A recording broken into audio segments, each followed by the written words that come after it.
et bienvenue une fois de plus dans notre programme Parlons-en, une plateforme d'échange où vous apportez vos questions, vos préoccupations et des experts sont contactés afin de vous donner des solutions adéquates. Quand je dis adéquates, c'est des solutions selon votre cas, selon votre personnalité. Ce sont des solutions précises selon la personne, selon la personnalité. Aujourd'hui, une fois de plus, nous avons avec nous M. Gérard Bensa qui est un pédagogue, il est un conférencier et il est également conseiller des jeunes de la paroisse Sainte-Marie, Reine des Apôtres de Poli. Et aujourd'hui, vous serez éblouis par les solutions pratiques qu'il vous apportera. Alors, une fois de plus, souhaitons la bienvenue à M. Gérard Bensa. Bonjour, monsieur. Bonjour, pasteur Nancy. C'est un plaisir pour moi de vous avoir encore une fois de plus dans cette plateforme de Beauty comme Achis. Vous êtes le bienvenu, M. Gérard. Merci, pasteur Nancy. Et sans plus attendre, nous allons parler d'un cas particulier aujourd'hui. C'est le cas de cette jeune fille-là. Je voudrais prendre cela tel qu'elle me l'a envoyé. C'est une fille de 28 ans maintenant, mais je voudrais vous expliquer le cas comme elle me l'a envoyé. Elle a dit, j'avais 12 ans quand ma mère s'est remariée. Je vivais avec elle et comme elle sortait toujours, alors mon beau-père m'a violée. Mais plus tard, c'était devenu un moyen pour moi d'avoir de l'argent. Alors je me servais de ça pour lui demander de l'argent. J'ai commencé à sortir quelque temps après avec des garçons et mon beau-père n'a pas apprécié. Il est devenu jaloux. Il me faisait des scènes quand je sortais dans la nuit. Il a également dit, alors un jour, maman m'a insulté disant, j'ai commencé à coucher avec des hommes et elle m'a tapé dessus. Et ce jour-là, je lui ai dit, c'est ton mari qui a tout commencé. J'étais surprise quand ma mère s'est retournée contre moi me disant, j'ai séduit son mari et elle m'a demandé de sortir de chez elle. Ça, c'est un cas tellement compliqué, M. Gérard. La maman demande à sa fille de sortir de chez elle. C'est alors que j'ai voyagé, je suis venue à Yaoundé. Puis un jour, j'étais avec mon copain, je lui ai dit que c'était fini entre nous. Quelque temps après, donc ça veut dire qu'elle a eu un copain. Et quelque temps après, la relation est finie. Et le jour qu'elle allait donc dire à son copain que la relation était finie, il m'a demandé de rentrer. Il se faisait tard, il était minuit passé. Et a refusé de me raccompagner. Alors je suis allée seule pendant que je marchais. Je suis allée seule. Et pendant que je marchais, 3 gars sont sortis d'un coin et m'ont dit, entre là-bas. Je suis entrée dans un endroit bizarre. Et là, ils m'ont violée, tous les 3. Et après, je suis repartie chez mon ex pour lui dire qu'on venait de me violer, qu'on m'a agressée. Mais il ne m'a pas cru. Et il m'a toujours demandé de rentrer chez moi. Lorsque je suis arrivée à la maison, je l'ai dit à la famille et ils ne m'ont pas aussi cru. Plus tard, j'ai rencontré un autre homme et je suis tombée enceinte, mais celui-ci il a régné l'enfant. Oui, il a régné. Oui. Et voilà, me voici donc avec une fille à la main, une petite fille de 3 ans dans la main. Je ne sais pas quoi faire, je ne sais pas par où commencer. J'aimerais croire en l'amour encore, j'aimerais avancer, j'aimerais réaliser mes propres rêves. Voilà son cas, M. Gérard, le cas de cette jeune fille.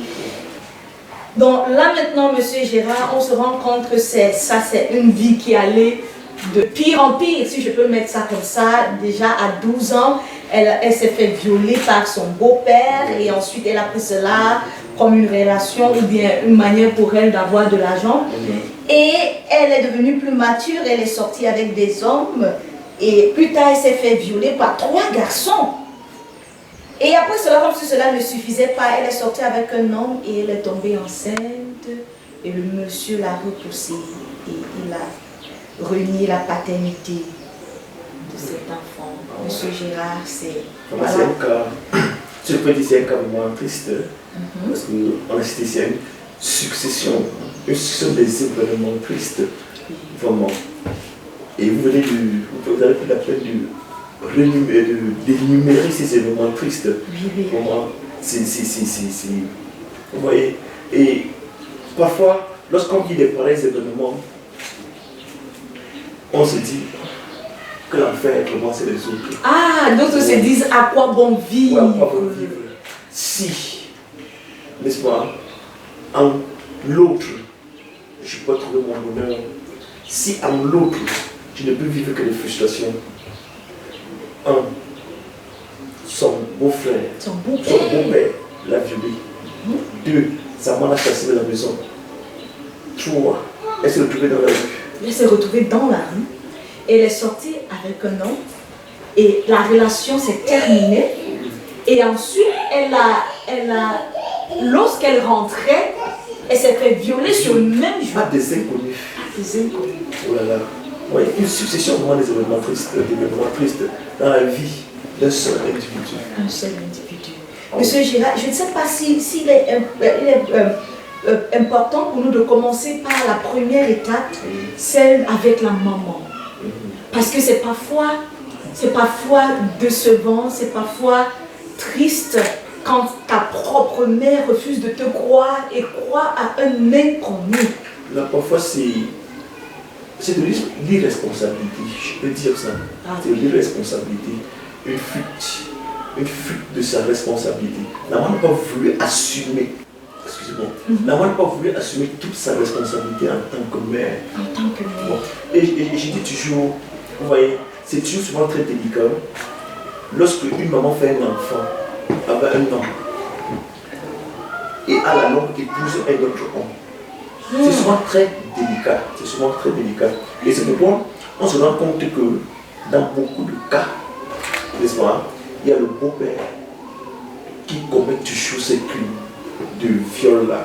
Généralement, c'est ça. Et ceci pas des premiers principes, et je le dis toujours, lorsqu'une femme va aller en mariage, qu'elle a déjà un enfant, l'amour, l'acceptation de cet enfant par le mari doit être une condition. Pour épouser cet enfant, doit être une condition. Parce que parfois, beaucoup de femmes qui ont eu des enfants avec un autre homme et entrer en mariage et contacter un mariage et contacter le mariage avec un autre homme, parfois ils ne veulent pas dire la vérité. surtout quand on a Oui, je disais que tout à l'heure, généralement, ce sont les cas qui arrivent lorsque une fille a un enfant, épouse un autre homme qui n'est pas le père de son enfant. Parfois, elle cache. Oui, Elle se dit qu'en disant la vérité au mari, le mari va rompre le mariage. Pourtant, en disant la vérité au mari, elle protège plutôt l'enfant. Mais monsieur Gérard, vous pensez qu'il y a une possibilité? Parce que je pense qu'à un moment donné, la fille a peur de perdre le monsieur. Mais est-ce que vous pouvez nous rassurer? Vous êtes un homme, est-ce que vous pouvez nous rassurer que... Quelle fille? C'est la maman qui a peur de perdre l'homme? Non, je parle de la fille qui fait d'abord un enfant. Ah, ok. Et qui veut maintenant entrer dans une relation dite sérieuse. Elle a peur qu'en disant au monsieur qu'elle a eu un enfant avant, le monsieur peut-être va mettre fin à la relation. Est-ce que vous pensez que c'est mieux pour une fille ou bien pour une femme de dire à ce monsieur honnêtement qu'elle a fait des enfants avant? Est-ce qu'il n'y a pas de possibilité que la relation s'arrête ou... Si cet homme vous aime, dépassez tout. Parce que plus tard, quel que soit ce que vous allez faire, plus tard ça va vous rattraper. Ah, ça c'est Ça va vous rattraper. Donc c'est mieux de le dire avant que cet amour-là, n'est-ce pas, ne grandisse. C'est mieux de le dire. Et si ce monsieur vous aime, la dernière fois je vous parlais du cas d'une femme qui avait eu un enfant, n'est-ce pas, avec un homme qui a régné même cet enfant, et cette fille, n'est-ce pas, a continué à régner cet enfant, n'est-ce pas, et après, qu'est-ce qui s'est passé? Il y a un monsieur qui est tombé amoureux d'elle, mais la fille a dit, la condition, la preuve de ton amour pour moi, c'est l'acceptation de cet enfant. Et accepter cet enfant, ça veut dire adopter cet enfant comme le tien. le tien.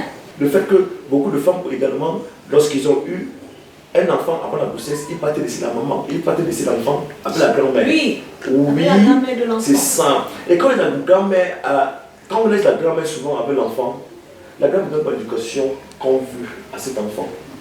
C'est ça. Donc, le mieux, c'est de dire la vérité au monsieur. Dire que si vous m'aimez, monsieur, sache que j'ai un enfant. Si vous m'aimez, vous allez aimer cet enfant. N'est-ce pas? Aimer cet enfant veut dire que vous devenez le père de cet enfant. Alors, et parfois il cache l'enfant Ils reprennent l'enfant après, même samedi, et l'enfant vient à la maison. C'est la petite sœur. Oui, L'enfant se fait la passer. petite sœur. Oui. Et maintenant, lorsque ce qu'on ne voudrait pas que ça arrive, on se met à pleurnicher. Pourquoi cacher la vérité? Et je pense même que M. Girard, c'est peut-être là où se trouve le vrai problème. C'est là où se trouve le vrai problème. Parce que lorsque l'enfant arrive à la maison et on présente l'enfant comme étant la petite sœur, le beau-père François se dit, mais attends, c'est la petite sœur. Effectivement. Mais d'autres, je pense que d'autres, c'est parce qu'ils ne savent pas vraiment que c'est la femme, c'est l'enfant de la femme. C'est ça, c'est parce qu'ils ne savent pas. Wow. C'est parce qu'ils ne savent pas que c'est l'enfant De la femme, oui. Parfois, ils ne savent pas. Oui. Bon, je sais que d'autres, parfois, ils le Ils savent. savent, mais quand même. Mais ils vont jusqu'à Oui, oui. commettre l'espace cet acte. Mais il y a certains qui ne savent pas. Parce que la présentation au départ était mal faite. On a dit que c'est l'enfant d'une sœur, ou bien c'est la petite sœur, et tout, et tout, et tout. Ça, c'est vrai. Effectivement. Et comme le monsieur sait que, n'est-ce pas, il n'y a aucun lien de sang, et Oui. tout, et tout. Parfois, il commet cet acte-là. Ça, c'est vrai. Voilà. Et surtout quand il constate que, c'est quoi je dis toujours, la responsabilité familiale est très importante. Surtout les mamans qui ont eu des enfants et que les pères ont renié. Les mamans célibataires. Les mamans célibataires, oui, c'est ça. Elles ont un très grand rôle à jouer en tant que père et maman. C'est ça.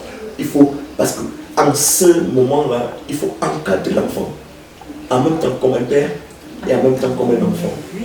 Voilà. Comme une mère. Comme une mère, en même temps comme une mère. Voilà.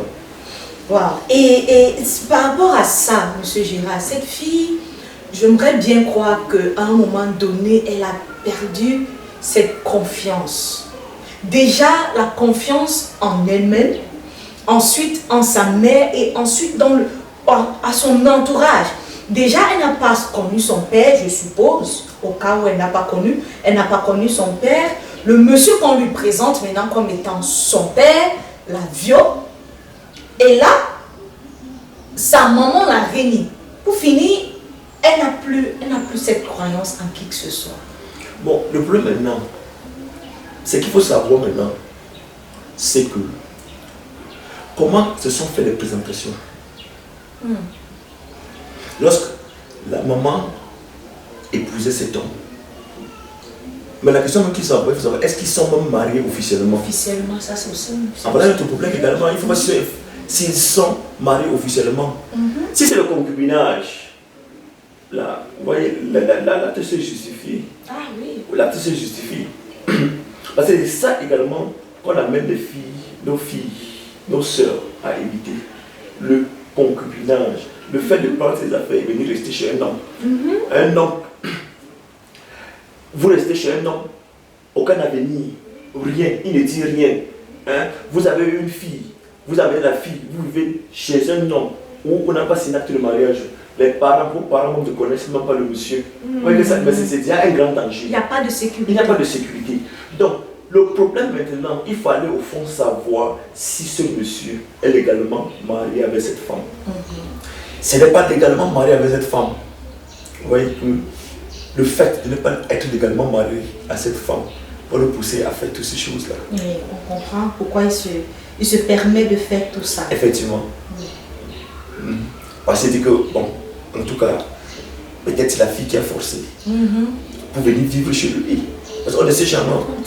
Donc, nous ne sommes pas dans la tête de cette fille pour savoir. Parce que dans ces choses-ci, il y a toujours les non-dits. Il y a tous les non-dits. Donc, c'est pourquoi je ne me permets pas de condamner. Est-ce que la femme, sa maman, s'est légalement mariée avec ce monsieur? Ou bien vit-il en concubinage? Si c'est marié légalement avec ce monsieur, c'est là où le premier problème va se poser. En se mariant avec ce monsieur, comment a été l'introduction de cette fille dans cette maison? Si la fille en tant que sœur, il y a un problème. Si la fille en tant que sa fille, il lui a donné les conditions pour dire que bon voilà, je dis que tu me mets avec ma fille. Je suis une femme, je faut qu'un homme, qu'elle ait un enfant, et je rejette l'enfant de cet homme, ça veut dire que je n'aime pas cet homme. Je suis une femme, la même chose, c'est vice versa. Donc lorsqu'on aime quelqu'un, on accepte tout ce qui est de la personne. On ne rejette rien. Donc ce qui fait qu'il y a encore des hommes dits dans ce problème. Il y a des hommes dits dans ce problème. Bon, monsieur Girard, maintenant nous revenons à la fille. Elle dit qu'elle a perdu la force de vivre et tout. Je me souviens, vous aimez toujours dire l'homme se fait. L'homme se fait. Oh là là, l'homme se fait. Celle-ci dit qu'elle a perdu toute envie de vivre, elle a perdu tout espoir de vie, elle a perdu... Oui, je sais que la vie d'un homme, comme disait quelqu'un, je pense que c'est Victor qui disait que la vie est un combat. Oui, c'est lui. Ceux qui vivent sont ceux qui luttent. Oui, il y a des gens, comme la vie est un combat, il y a des gens qui luttent.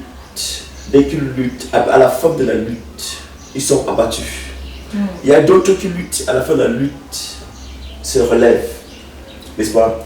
Dans son cas, effectivement, il est abattu. N'est-ce pas? Mais tout ce qu'elle a vécu là, elle doit prendre ça comme une fin en soi. Elle doit prendre ça comme une finalité dans sa vie. Non. Elle ne doit pas prendre ça. Comme une finalité. Pour dire que pour elle, est finie. Comme dit quelqu'un qui vit dans le désespoir, il s'en est fait de moi. Non.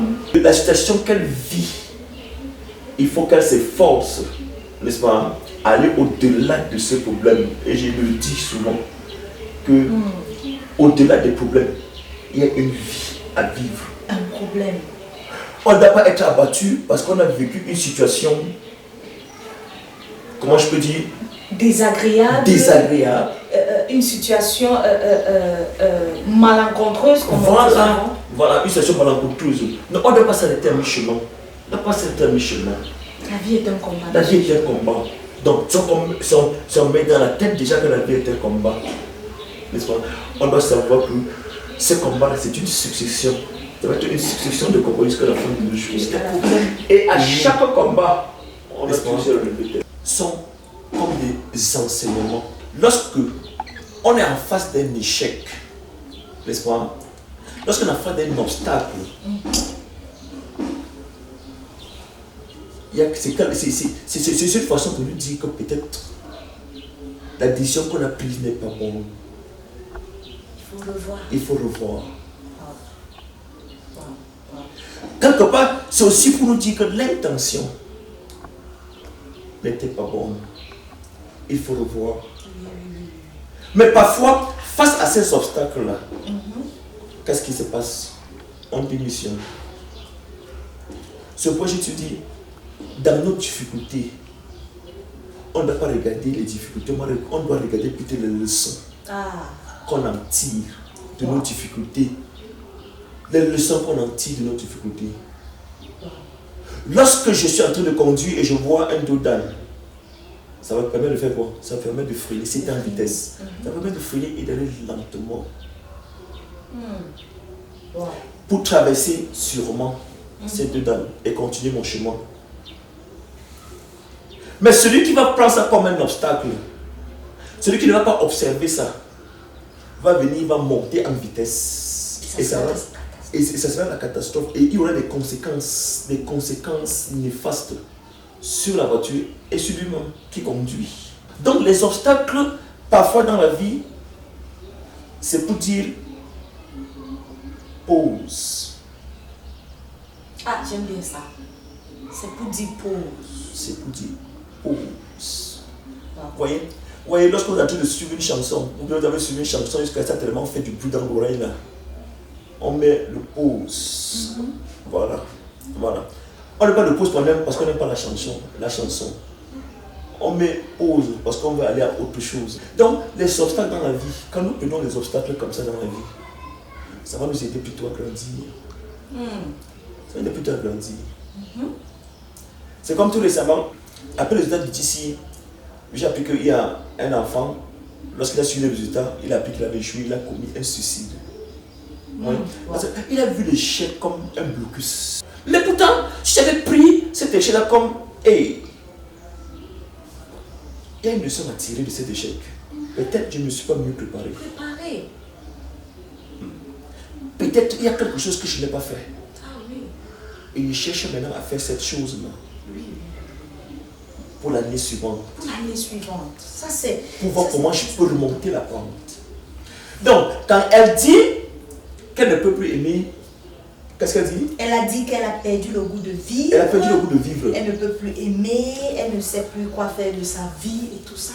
La dernière fois, je disais qu'il faut éviter de prendre des décisions permanentes face à des situations temporaires.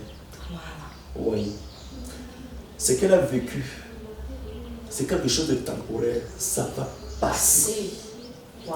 La Bible nous dit non qu'il y a des saisons pour toutes choses. Toute chose a une saison. Une saison. Ok. C'est sa saison de tristesse. Ah oui, mais qu'elle supporte. Il y aura une saison de joie. Ah. Mais tout dépend d'elle. Et quand on dit il y a une saison de tristesse et une saison de joie, maintenant, tout dépend aux décisions que nous prenons. Parce qu'on peut prendre une décision et demeurer dans la tristesse. Dans la tristesse. Ça, c'est très important. Là où ce qu'elle est en train de dire là, elle est en train de prendre une décision, qui va la maintenir dans cet état de tristesse. Dans cet état de tristesse. Ah, monsieur Gérard, c'est très important. Et pourtant, j'ai dit toujours, on a une vie à vivre. Il y a une vie à vivre. Aujourd'hui, elle a 28 ans. Oui, elle a 28 ans. Mais ça veut dire qu'elle est capable de grandes décisions. À 28 ans, on se pose déjà des vraies questions dans la vie. Déjà à partir de 20 ans, on se pose déjà des vraies questions dans la vie. Ce qui déroute les jeunes d'aujourd'hui, c'est qu'ils ne se posent pas les vraies questions. Je suis d'accord avec vous, monsieur. Oui, ils ne se posent pas les vraies questions. Et vous allez me demander quelles sont ces vraies questions-là. Hein? Qui suis-je? Ah, voilà une question d'identité. Très importante. Qui suis-je? Regardez la vie des jeunes d'aujourd'hui. On veut vivre la vie de l'autre. En s'oubliant que nous sommes des êtres uniques. Dieu a créé chaque être humain unique à son genre. N'est-ce pas? Ce qui fait que on ne peut pas vivre la vie de l'autre. Mais la jeunesse d'aujourd'hui, quand on voit Beyoncé sur scène, on veut être comme Beyoncé. Mais attends, Beyoncé c'est Beyoncé, toi c'est toi. Et tu ne seras jamais Beyoncé. Et tu ne seras jamais Beyoncé. Oui. Donc, il faut que les gens commencent à se poser, elles doivent commencer à se poser des vraies questions. Qui suis-je? Question d'identité, n'est-ce pas? Hein? Découvrir qui elle est. La deuxième question, quelle est ma source? Parce que tout ça va la permettre de sortir de ce désespoir. Ah, ça c'est vrai. Quelle est ma source? Quelle est ma source? Sa source. Est-ce que ma source c'est ma maman? C'est mon papa? C'est mon oncle? C'est mon environnement? Et voilà des questions que lorsque tu poses et tu trouves des réponses, ça te permet de sortir de cette déconfiture-là. Et ensuite, une troisième question. Quel est mon but? Quel est mon but? Une question très importante. Une question très importante. Quel est mon but? Tout le monde a à se poser. Quel est mon but? Je suis venu sur cette terre faire quoi? Est-ce que tu es venu pour les autres? Tu n'es pas venu accompagner les autres. C'est ça. Donc tu es venu pour une tâche précise. C'est pourquoi au départ, je disais, elle a une vie à vivre. Et lorsque tu te poses ces questions pertinentes, ça va te remonter. Vous savez, quel que soit ce que tu es en train de traverser dans la vie,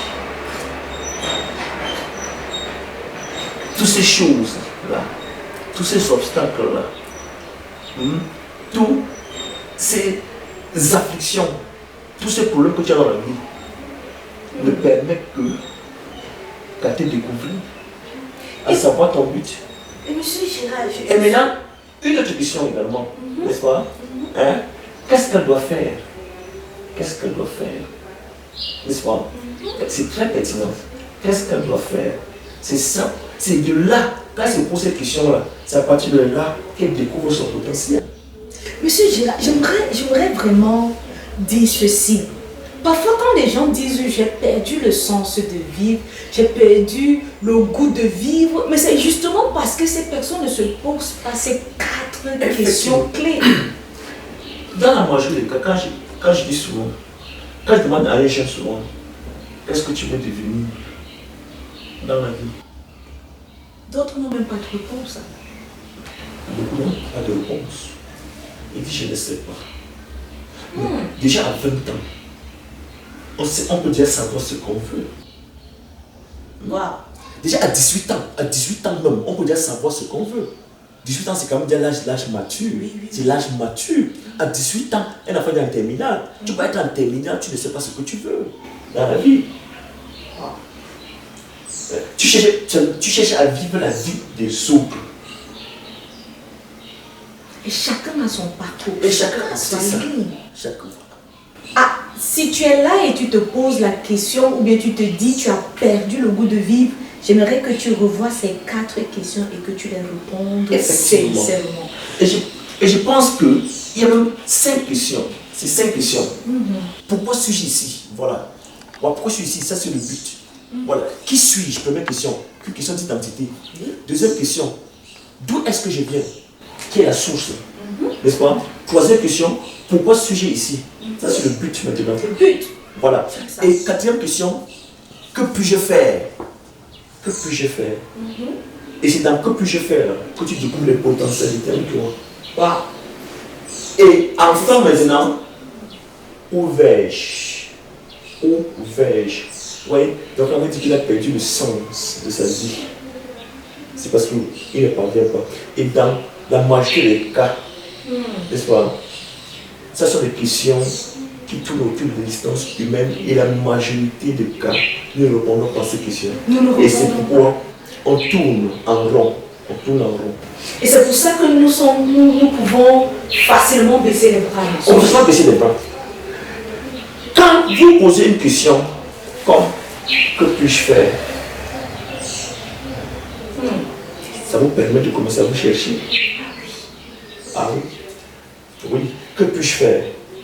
C'est une question qui remet en question ton utilité dans la vie.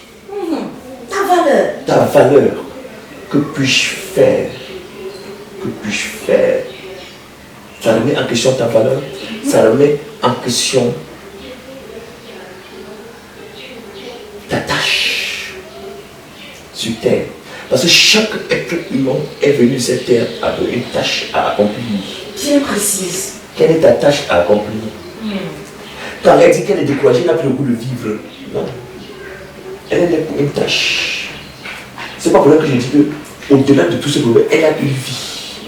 Elle a une vie. Elle doit vivre. Et finalement, M. Girard, nous nous rendons compte que les tâches que nous devons accomplir, parfois sont celles qui déterminent le genre d'obstacles et de problèmes que nous rencontrons dans la vie. Effectivement. Effectivement. C'est ça. Le paresseux ne rencontre pas le même problème que quelqu'un qui est assidu. Ah, j'aime ça. Le paresseux ne rencontre pas le même problème que quelqu'un qui est assidu. C'est vrai. C'est ça. Les gens qui sont assidus ont toujours, il y a toujours des embuscades quelque part. Parce que ce sont les gens qui aiment toujours oser. Donc, le paresseux, il croit c'est pas, il attend la manne. Qui ne viendra pas. Qui ne viendra jamais. Et à la fin, qu'est-ce qu'on fait? On commence à indexer les gens, à jeter les pierres aux autres. Que tel est responsable de mon échec. Telle personne est responsable de mon échec.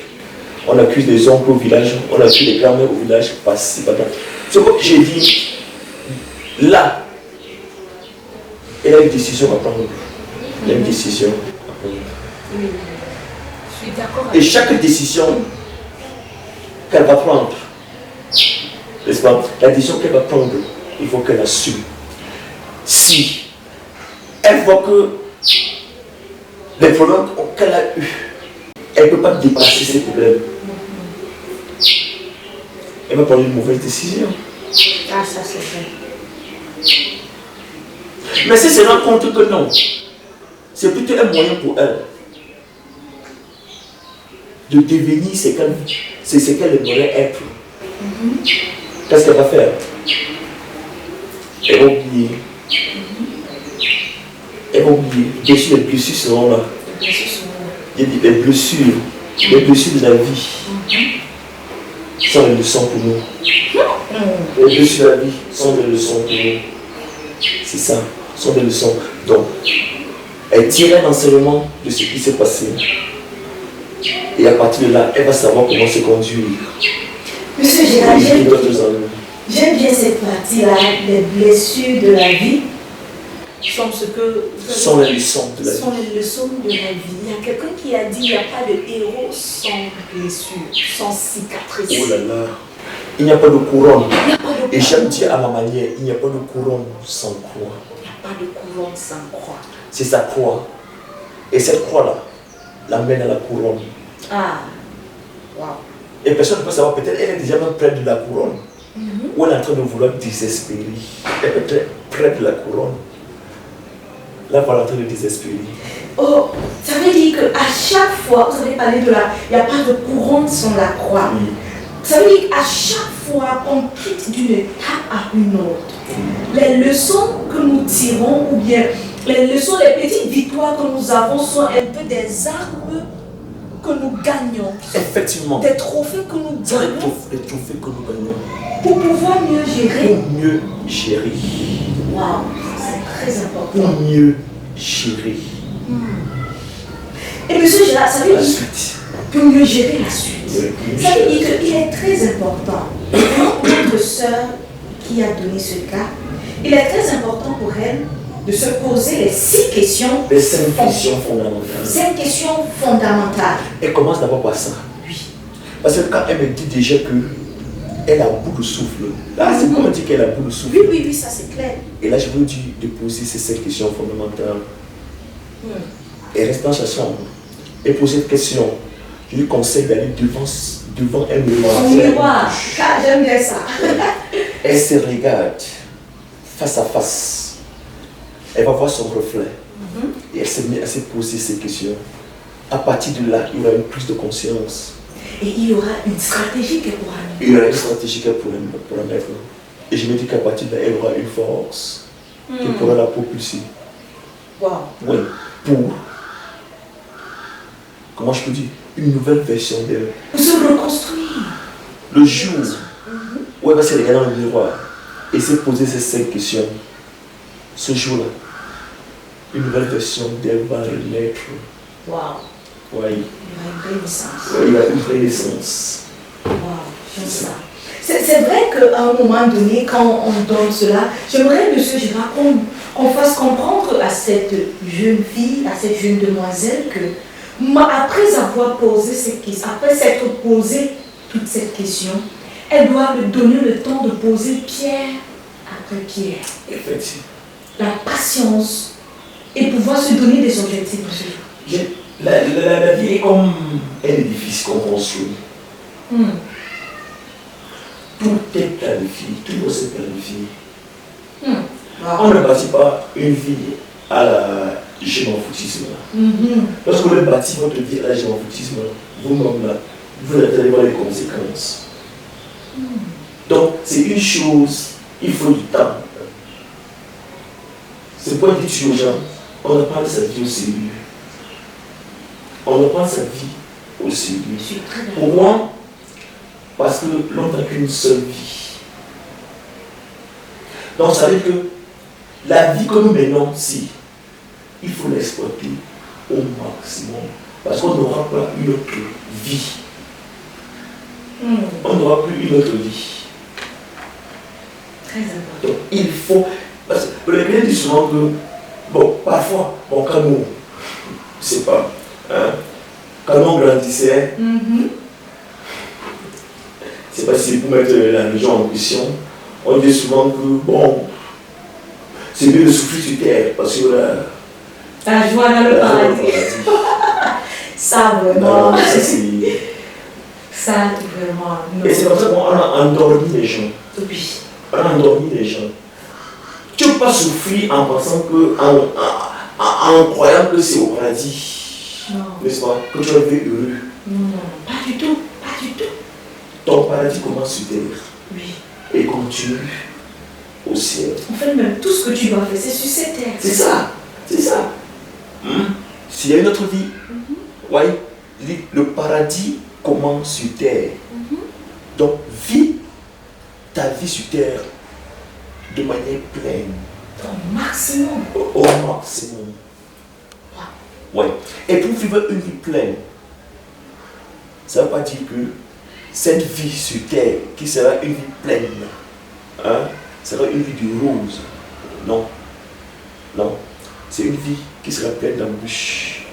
Maintenant, c'est à toi maintenant de... moi je veux dire, c'est à toi maintenant, n'est-ce pas, de savoir gérer ces embûches-là. C'est ce que je veux dire, c'est à toi maintenant de savoir gérer ces embûches-là. Parce que quand tu sais où tu vas, voilà la dernière question, la cinquième question, hein? Où vais-je? Quand tu sais où tu vas, tous les obstacles dans la vie, tu vas savoir comment les gérer. Qu'elles soient bonnes ou mauvaises. Parfois, c'est parce qu'on ne sait pas où on va qu'on s'offusque lorsqu'on a des problèmes, qu'on se décourage qu'on a des problèmes. Ce que je me suis dit, il y a une chose que le diable ne peut pas enlever. Un homme passionné. Un homme qui se lève est un homme passionné. Dès que sa passion pour la chose qu'il veut obtenir, le diable a peur de lui. Ah, ça c'est le cas. Parce qu'il met tout en marche pour avoir cela. Oui. Donc, parfois c'est là le véritable problème. Quand quelqu'un sort d'une frustration, il te dit, ça va faire de moi, il n'y a plus rien à faire. Non. Il y a quelque chose à faire. Il y a toujours quelque chose à faire. Il y a toujours quelque chose à faire. Monsieur Gina, ça c'est très important. Parce que je remarque que la vérité est celle-ci. Lorsqu'on sait exactement où on va, une fois vous étiez en train de dire que lorsqu'on sait où on va, on prend des petits échecs comme des opportunités. Effectivement.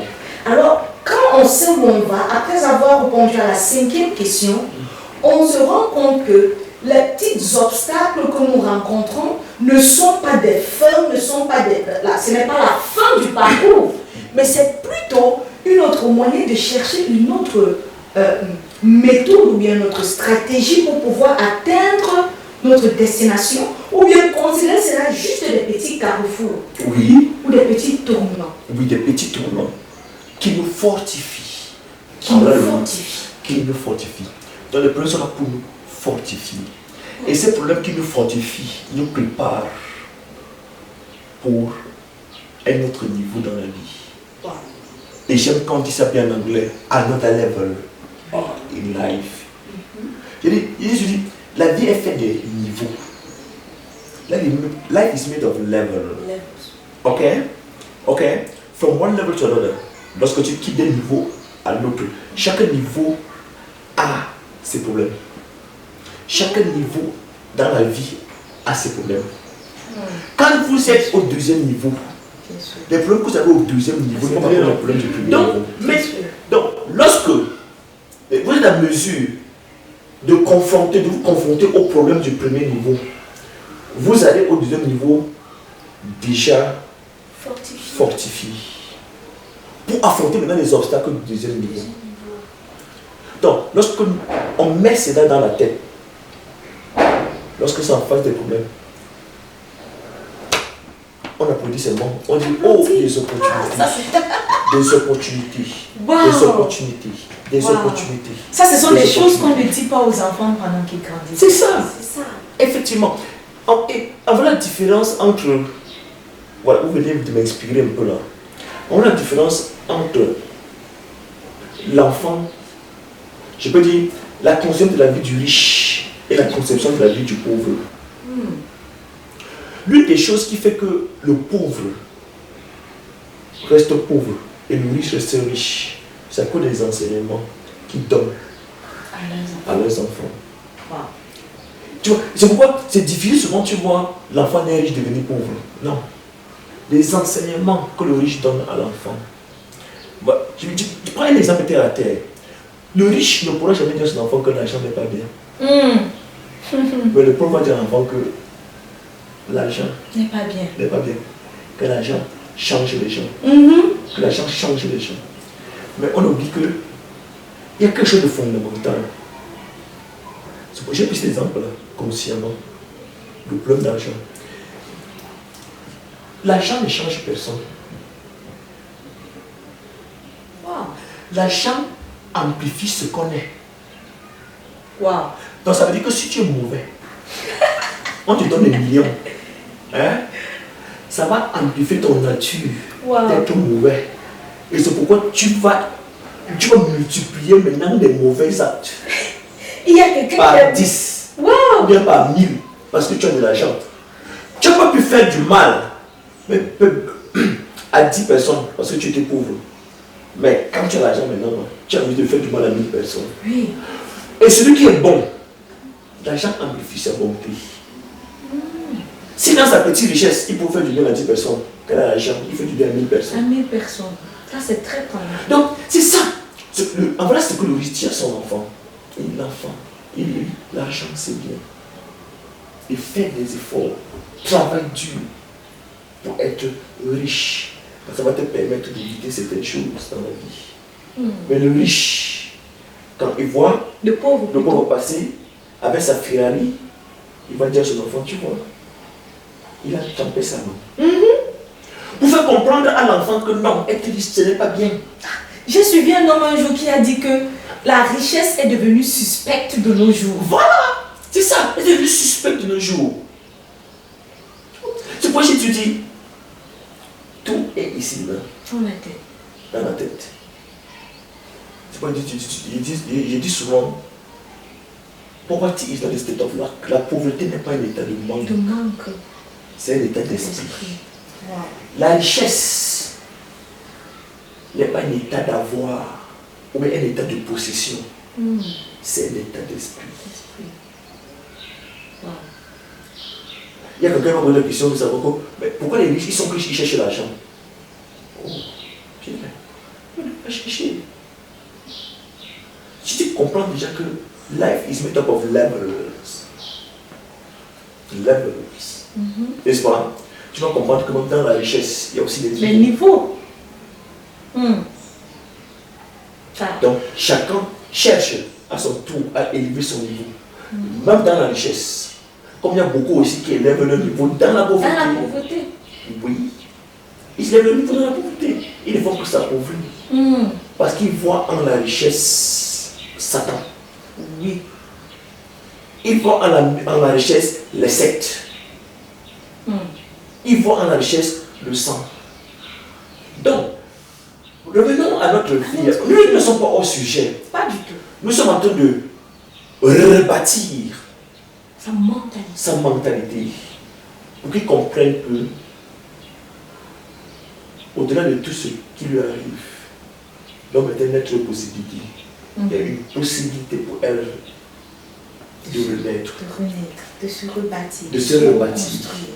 Il y a une possibilité pour elle de sortir de son sa petite cage, de sa petite tour d'ivoire, où elle pense que ça va finir avec elle, ou qu'elle peut ressortir ce tour d'ivoire là pour être ce que Dieu a voulu qu'elle soit. Dieu n'a pas voulu qu'elle soit un être plein de désespoir, de dégoût. Oui. Dieu veut qu'elle vive. Et Dieu veut qu'elle s'épanouisse. Et Dieu veut qu'elle soit heureuse et joyeuse. Et tout cela est possible. Et tout cela est possible. Wow. C'est possible. Pourquoi? C'est possible parce que tout ne dépend que d'elle. Tout ne dépend que d'elle. Elle a la clé de sa vie entre ses mains. Entre ses mains. J'aime ça. Elle a la clé de sa vie entre ses mains. La clé de son destin entre ses mains. La clé de son destin. Il y a une question, je ne sais pas si c'est la troisième fois que vous avez dit, quelle est ta source? Quelle est ta source? La deuxième D'où question. vient-elle? Oui. D'où vient-elle? D'où vient-elle? Si au départ, elle comprend ça, qu'elle vient de Dieu, elle n'était pas de ses parents. Les parents ont été, les parents étaient un canal pour elle, pour venir juste dans ce monde. Et les parents ne la connaissent pas. Ah, ça c'est... Sa maman ne la connaît pas. Elle a une source qui est Dieu. Et c'est lui qui la connaît. Et c'est lui qui la connaît. Elle s'accroche à cette source-là. Elle s'accroche à cette source. Tout en sachant que cette source-là l'a créé pour quelque chose. Ce point, j'ai essayé un peu de comparer. Je n'ai pas dit que Dieu était un menuisier, c'était seulement pour faire comprendre. Quand j'ai fait cette comparaison. Vous voyez, le menuisier, avant de fabriquer une chaise, a déjà conçu dans la tête. Il sait que ce que je fais, c'est une chaise. Une chaise est faite pour s'asseoir. Et lorsqu'il a fait cette chaise-là, lorsqu'il a conçu cette chaise-là, il définit, comment je peux dire, il définit l'utilité. L'utilité, voilà. La fonctionnalité. La fonctionnalité, l'utilité, la fonctionnalité de cette chaise. C'est pourquoi, dans sa tête, s'il a conçu une chaise pour une place, il le fait. Oui. La porte. Il matérialise ça. Oui. N'est-ce pas? Et maintenant, cette chaise, le menuisier a fabriqué pour une place. Si deux personnes s'enseignent sur cette chaise, c'est cassé. Il y a déjà problème. Il y a déjà problème. Il y a déjà une mal utilisation de la chaise. Il y a quelqu'un qui dit en anglais que when the purpose of a thing is unknown, the abuse is inevitable. Et c'est ça. Quand le but d'une chose est méconnu, l'abus est inévitable. L'abus est inévitable. On peut fabriquer une chaise pour s'asseoir et tu transformes cette chaise en échelle. En échelle. Tu vas tomber. Voilà. C'est ça. Donc ce qui fait que il y a beaucoup d'égarements dans la vie. Beaucoup d'égarements, beaucoup d'abus. Parce qu'on ne se retrouve pas. Parce qu'on ne se retrouve pas. Un, on ne connaît pas notre identité. On ne connaît pas l'identité. Deux, on ne connaît pas notre but. Source, oui, notre but. Trois, on ne connaît pas notre source. Ici n'est pas des autres, on ne connaît pas notre source. Quatre, on ne sait pas ce qu'on est venu faire. Et cinq, on ne sait pas où on va. Et ce sont ces questions fondamentales. Mais chaque jour, on pose plutôt des questions qui ne l'amènent pas. Qu'est-ce qu'on va manger aujourd'hui? Qui va m'aider? Qui va m'aider? Qui est-ce que je peux appeler? Qui est-ce que je peux appeler pour qu'il m'aide? Donc ça veut dire qu'il y a un abus dans notre fonctionnalité. Parce qu'on commence à payer les aides, c'est ça. Il y a un abus dans notre fonctionnalité. Monsieur Girard, vous êtes en train de mettre quelque chose dans ma tête. Tout ce dont l'homme a besoin, c'est en lui déjà. C'est pourquoi le philosophe disait, Socrate, il disait, Gnoti Seoton, c'est en grec, Gnoti Seoton, connais-toi toi-même. Connais-toi toi-même. Ça, c'est la première étape. Quand tu parviens à te connaître toi-même, tu vas savoir gérer ta vie. Ta vie. Voilà, il y a un problème, il y a un véritable problème. C'est-à-dire que la vie d'un homme, la vie d'un homme est comme une entreprise. La vie d'un homme est comme une entreprise. Elle n'a pas besoin d'un administrateur pour gérer. Une entreprise a besoin d'un manager pour manager. Ta vie aussi. Tu dois être un manager de ta vie. Tu ne sais pas manager ta vie. C'est le chaos total. Donc, pour manager sa vie, il faut répondre à ces 5 questions-là, fondamentales. Et je vous dis, c'est 28 ans. C'est une dame, non? Oui. Si cette dame-là peut se poser ces vraies questions-ci, elle va retrouver sa voie. Oui. Je suis d'accord avec vous. Elle va retrouver sa voie. Elle va reprendre sa vie en main. Elle va reprendre sa vie en main. Elle va même voir des possibilités, monsieur. Elle va voir des possibilités multiples devant elle. Le problème, on attend plus des autres que de nous. Mais on oublie que les autres aussi attendent de nous. De nous également. Les autres aussi attendent de nous. Ta vie, ou bien ma vie, elle vit par rapport à toi. Et ta vie, elle vit par rapport à moi. Monsieur Girard, expliquez-nous encore ça. Oui, je vais expliquer. Ma vie n'a un sens que par rapport à l'autre. Et la vie n'a qu'un sens que par rapport à moi. Et ce qui fait que lorsqu'on se détruit, c'est à notre détriment. Waouh. Ça veut dire quoi encore? Ça veut dire que j'ai besoin de toi, tu as besoin de moi. Dieu nous a créés pour être complémentaires. Maintenant, lorsque tu croises tes bras, tu attends que ce n'est que moi. Il y a un problème. Il y a problème. Lorsque je croise aussi les bras, je n'attends que toi. Il y a un problème. Ok. Oui. On va entre-aide. La complémentarité, est ce qu'on appelle l'entre-aide. Ça veut dire que j'ai ma part de responsabilité dans l'humanité. Il y a Saint-Exupéry qui dit ceci, je n'ai jamais oublié ça. Être homme, c'est être responsable. C'est connaître la honte en face d'un problème qui ne dépendait pas de soi. Mais c'est se sentir en posant une pierre que l'on contribue à bâtir le monde. J'espère que ça explicite. Ça rend explicite ce que je veux dire. Oui, très très explicite. C'est ça l'utilité de chaque homme. Chaque homme est utile. Il y a un président qui disait, ne demande pas ce que l'État fait pour toi, demande ce que tu as fait avant l'État. Oui. N'est-ce pas? Oui. Ça rentre dans le cadre de ce que je suis en train de dire. Le président américain. Oui. Donc si chaque individu sur Terre pouvait savoir qu'il a sa part de contribution dans l'édifice humain, chacun devait prendre ses responsabilités. Oui. Chacun devait prendre ses responsabilités. Chacun devait prendre ses responsabilités. Mais, et tu vois, et ça entre dans le cadre des croyances des gens. C'est-à-dire qu'ils pensent toujours qu'il y a des autres qui sont là pour faire tout pour moi.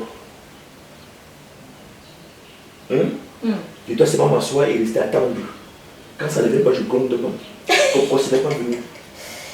Et ça entraîne quoi? Ça entraîne la paresse. Et à la fin, tu ne te retrouves plus. Tu ne te retrouves plus. Tu te perds dans l'autre.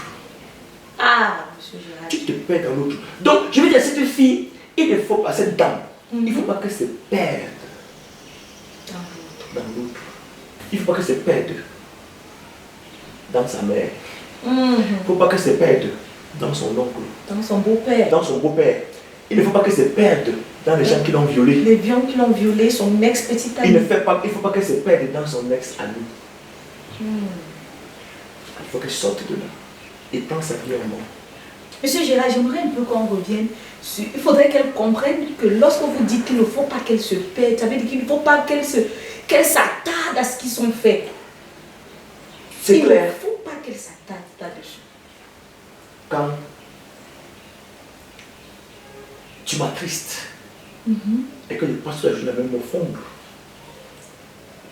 ça veut dire que tu as conditionné ma vie, non? Ah oui. Ça veut dire que tu as conditionné ma vie. Tu as posé ma vie durant toute la journée. Par l'acte que tu as posé et qui m'a rendu. Pourtant tu es là. Tu as déjà oublié. Tu es en train de vaquer à tes occupations.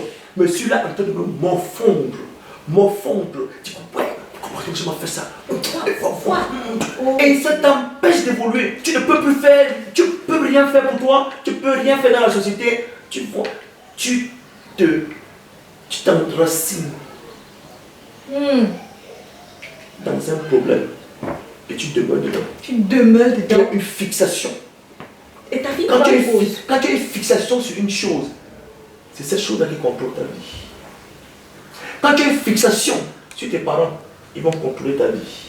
Quand tu as une fixation sur ton environnement, l'environnement doit contrôler ta vie. Donc parfois, ce point j'aime, c'est qu'il y a quelqu'un qui disait qu'il n'y a pas de grandeur. Et ça, c'est ce que j'ai appris dans ma jeunesse. Il n'y a pas de grandeur. Il n'y a pas de grandeur sans entêtement. Donc il n'y a pas de grandeur sans entêtement. Ah oui. Ça veut dire quoi? Parfois, il faut faire violence. Sur soi-même. Sur soi-même. Parfois, tu peux faire violence à ton environnement. Pour briser le statu quo. Tu brises le statu quo.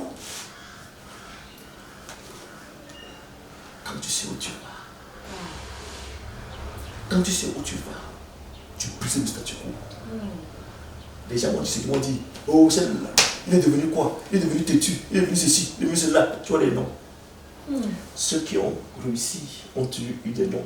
Mais à la fin, on les applaudit. On les acclame. Ceux qui ont réussi ont été rejetés à cause de leurs entêtements. Parce qu'ils avaient une vision. Ils avaient une vision. Monsieur Gérard, comme quoi, pour pouvoir réussir, il faut briser le statu quo. Il faut briser le statu quo. Il faut briser le statu quo. Je vais prendre l'exemple dans ma vie. Quand j'ai fini l'école, je suis allé. J'étais au village pour quelque temps. Quand je suis arrivé là-bas, maman m'a dit, oh, bon, tu sais, je vais te chercher dans un établissement ici, là. Tu vas commencer à enseigner. Comme tu étais dans une zone anglophone, au village, non. Ouais, comme tu es bon en français, tu vas enseigner le français. Je suis resté dans le village. Si j'étais ici au village, je vais devenir un villageois.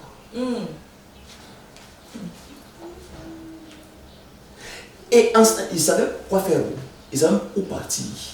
Aucune voiture. J'étais comme ça là, j'étais bloqué. Et c'était pendant les vacances. Les vacances ont commencé. L'école a commencé. J'étais toujours là. Et je suis dit à maman je vais partir. Il y a quelque chose qui me dit que ça, ce n'est pas mon endroit. Et effectivement, quand je dormais, il y avait toujours quelque chose qui me disait que qu'est-ce que tu fais ici? Qu'est-ce que tu fais ici? Après 2 semaines, 1 mois, je me dis, je m'en vais.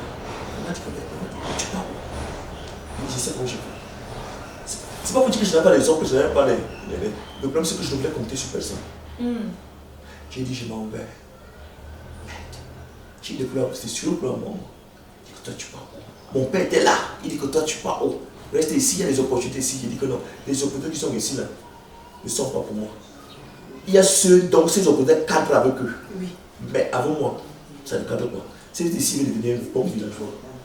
Un bon buveur de Ndumbo. Du bon blanc. Ouais. Ils ont fait tout et tout. Ça fait un jour. J'ai brisé le statu quo. J'ai dit, maman, aujourd'hui là. Aujourd'hui. Je pars. Je pars. On n'a pas précisé, j'ai rangé le truc. Je suis parti, j'ai mis mon père le transport. Il a cru que je blaguais. Il m'a mis le transport. Il m'a donné le transport. Parce qu'il voulait que je reste. Et je n'avais rien. J'ai un moment, cherche-moi le transport, je m'en vais. Sinon, je marchais à pied. De Kumbo à Bamenda. Wow. On est comme ça, dit quoi? En tant que la maman faisait le business, elle était tournée.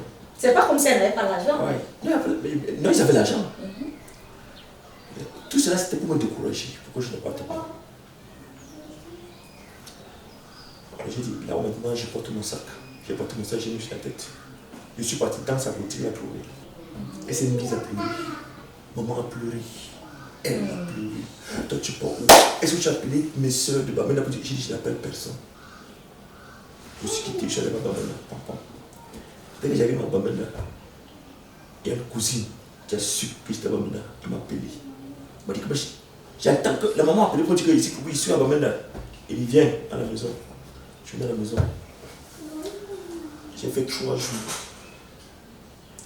J'ai fait 3 jours là-bas. Il y a une tante qui était à Bafoussam. Elle était sur Bamenda. Elle a suivi qui était là. Elle dit, mais qu'est-ce que je fais ici là? Viens, on part. Je suis quitté. On est à Bafoussam. On est resté à Bafoussam. Il y a une première ouverture. J'ai trouvé, il y a une société de les coopératives là. Financières là. Les microfinances. Les microfinances. Quand ça chauffait encore là, il y a mon beau-frère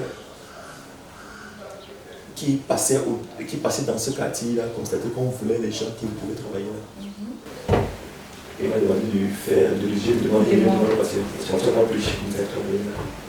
C'est pour ça que ma vie a commencé à changer petit à petit. Et si tu étais resté au village? Si j'étais resté au village, peut-être je n'aurais pas été ce que je suis aujourd'hui. Si j'étais resté au village, Donc, c'est pour dire qu'il y a des moments dans la vie où il faut sortir du confort. C'est ce qu'on appelle le zone de confort. Tu comprends? J'étais avec les parents, j'avais tout. Mais il y avait quelque chose qui disait à moi que non, ta place n'est pas ici. Ta place n'est pas ici. Il fallait que je brise ce statu quo-là. Et regardez, quand je suis sorti, regardez les gens que Dieu a mis en route sur mon chemin. Pour te diriger. Pour me diriger. Jusqu'aujourd'hui. Regarde ce que tu es devenu. Donc, dans la vie, quand on se perd dans les autres, j'ai failli me perdre dans mes parents. J'ai failli me perdre dans mes parents. Se perdre dans les autres.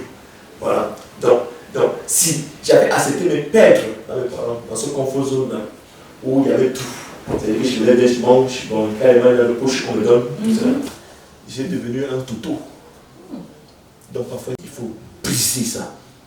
Il n'y a pas de grandeur sans entêtement. Quand on parle d'entêtement, ce n'est pas du que tu te mets à taper, non. Il y a eu un entêtement, mais ça c'est un entêtement au départ qu'on avait vu négatif, mais qui est devenu positif. La vérité est que nous pouvons aller heure après heure pour parler de ceci, et la vérité aussi est celle-ci. Jusqu'à ce que nous prenions, ou bien vous preniez ce que M. Gérard a donné comme cheminement, comme étape à suivre, vous n'allez jamais connaître la vie qui est faite pour vous.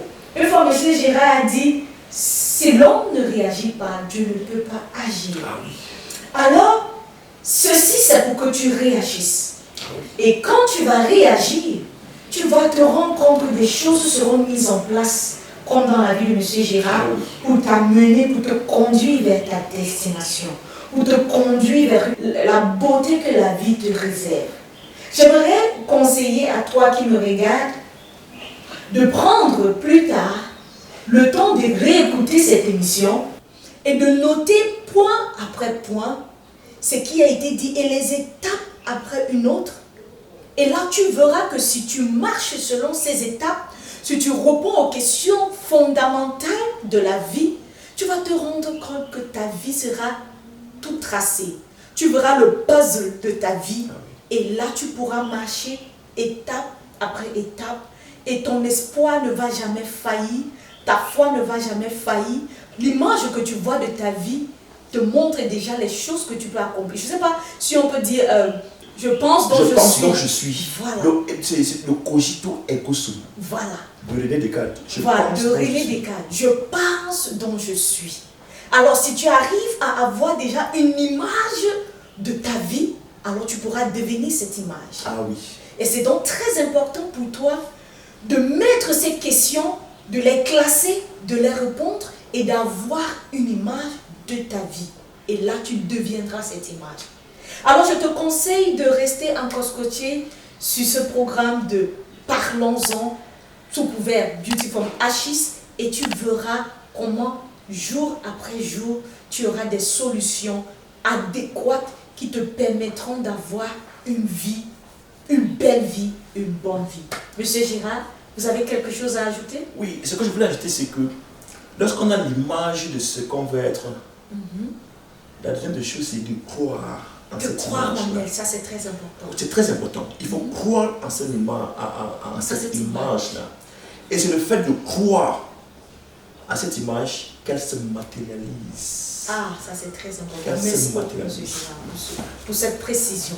C'est le fait de croire, il faut avoir cette image, croire en elle, et là elle pourra se matérialiser. Alors jusqu'à ce que nous nous retrouvons la prochaine fois, restez scotchés sur Beauty from Ashes with Nancy, parlons-en. Et si vous avez d'autres questions, si vous avez d'autres préoccupations, n'hésitez pas de nous contacter sur l'adresse que vous verrez apparaître sur l'écran. Et nous serons toujours prêts à vous écouter. Et n'oubliez pas, il y aura toujours des experts qui seront contactés pour pouvoir vous apporter la solution qu'il faut pour votre cas. Merci, portez-vous bien et à nous revoir une fois de plus sur Beauty from Ashes with Nancy, parlons-en.